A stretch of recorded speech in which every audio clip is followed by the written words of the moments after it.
Hi, everyone. Hello, everyone. So, how's everyone's week going so far? It's kind of dull, not too much going on, except...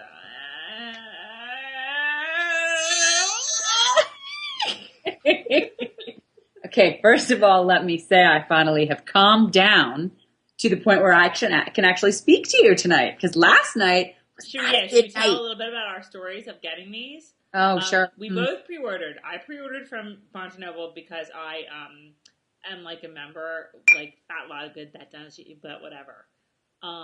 So I pre-ordered, and you pre-ordered from Amazon. Yes. I noticed at some point, I think yesterday, that my pre-order said that it would be shipped yesterday, not delivered to my little hands yesterday, but shipped. So I canceled my order on Monday night, went over to Barnes & Noble, got it, sat down, read it last night. That's my story. Carol? Oh, here's my story. Ordered it back in July because I was going to pre-order because I was under some ridiculous preconceived notion that meant I would have it on the day it came out. Well, I got my little email on Sunday saying, your order has shipped and you'll have it on the 21st. And what do I think? Oh, that Amazon is wonderful. They ship shit on Sundays. So, yesterday came and here's Carol, the blogger. Oh, today's going to be a great day. And let's have a roll call about whoever gets their book. Only Carol didn't get her book. All day, all night. Totally went to bed in such a huge state of depression. It wasn't even funny. I totally love all you guys who were with me on this. And I feel horrendous for those of you who are still with me on this, even though I got my book. Today came along. I had a better outlook. I was running to mailbox every 5 minutes. Love whoever it was. The lawn chair. Who said she was taking her lawn chair and her pedo to the mailbox. That's awesome. Best. That's awesome. Anyway, so my mail came. I don't have a mailman. I have a mail woman. And she came and I met her at the door and I think she's afraid of me because I was like, hi, thank you. So anyway, got it. And I have mine. So you just finished like an hour ago, 2 hours ago, something like that? Well, I read most of it this afternoon. I probably would have zipped through that puppy in about an hour, but then Shannon came over. Shannon ran to the bookstore right in town and got hers, not even Barnes & Noble. Got hers, came over, and the two of us sat here, but then we were discussing through the whole thing. Well, what's this? Oh, that's interesting. Interesting. So you read with somebody. I read on my own, and here's a really sad thing that I would never admit to Armand Patzar, Oh, God, what do you say? But she called me during Glee. So I was like, I'll call you back at 9. Then I call her back, and like literally, and I haven't talked to my mom in like 2 weeks.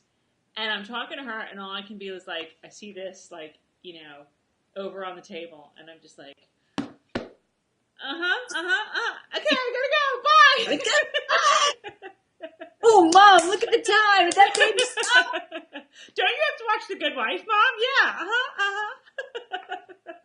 So it took me like an hour and 15, maybe, to plow through it. I've been through it once, fully.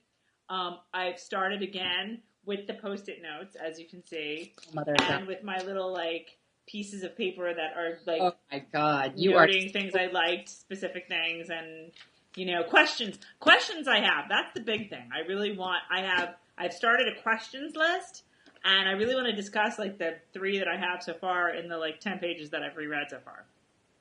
Okay. And hello, the no page numbers that goes on the cons part of the whole. I bet they did that so we couldn't nitpick as well. Can't nitpick as well when there are no. But where was Diana getting stuff like on page 11 is going to be like a great picture and page 20? She probably has page numbers. I guess. I don't know. Like the production process would be really sucky without them, but whatever. All right. So okay. Overall, what'd you think? Loved it. How could you not? How could you not love this? I get it. I get that, like, some of the pictures, I mean, you're reading through this thing, and some of the pictures you see Jamie, and he's, like, better than you could have imagined. And then some of the pictures you're like, is he an elf? So, believe me, he looks different. Sometimes he looks like Murtaugh. I mean, it's funky, but I didn't care. Like you said, stick figures. Didn't care. It was so much fun to read this again. Yeah. and see new things. I mean, hello, Kenneth? Okay. Wait, I have to ask. Did Diana just go, well, I better come up with something new? All right, I'll give Gillis a friend. And he's a time traveler. And what can I name him? And like some bus goes by with the word Kenneth on it. And she's like, Kenneth, there we go. Well, this was is going to Kenneth make our always in her brain? What? Was Kenneth always in her brain while she was writing this? This is the thing. This is going to make our reread of Dragonfly very interesting towards the end when they get into the whole Gillis part that normally is kind of boring. But like now it's going to be like... Oh yes, God, but there's a major question right there too. Okay, Shannon and I went over this. In fact, I wrote it down. Okay. So Kenneth said he came through a couple hours after the police left. Okay? Mm-hmm. And then Claire comes through after him. From Murtaugh's point of view, he sees Kenneth come through, right. And then he sees Claire come through. Right. But in reality, they come through like months apart. Well, actually, that time they come through like decades apart. Okay, my brain is not big enough to even figure out what you just said. But I have to say this, is that when Claire came through after the police were gone and all that, it was when she came through again in Voyager. Right. And so how did she come through right after him when he came through after Gillis? Claire is a super traveler. She's a super traveler. What the F does that mean? Is that like supersize it? What the hell is a super traveler? It means that she, and this goes back to like my whole theory of like, it being so in her blood because her parents were time travelers as well, that we just haven't figured that out yet. This is I'm telling you. Now, here's what happened. Claire, like, Kenneth goes through before that. Gillis goes through in 1968 to 1738. 30 schmutz. Say, whatever. 1730 something, okay? Right. Then, a couple hours later, Kenneth goes through to 1743. After she kills her husband and Claire and Bree and Roger watch. Right. Okay. After the police have been there, they've like roped it off, whatever. I'm with you. Picking up what you're putting down. But 20 years before that, in 1945, Claire had gone through. But because she's such a good time traveler and because she's so good at it and genetically predisposed to it, she travels an extra 20 years and goes all the way to 1743. So, Gillis, 1968 to 1730 something. Kenneth, 1968 to 1743. Claire, 1945 to 1743.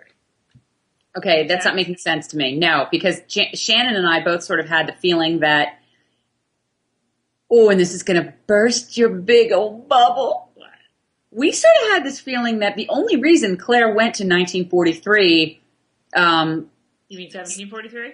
I'm sorry, 1743, 18th century Scotland, where she ended up, Craig Dunn, was because he sort of opened a portal and she went through it.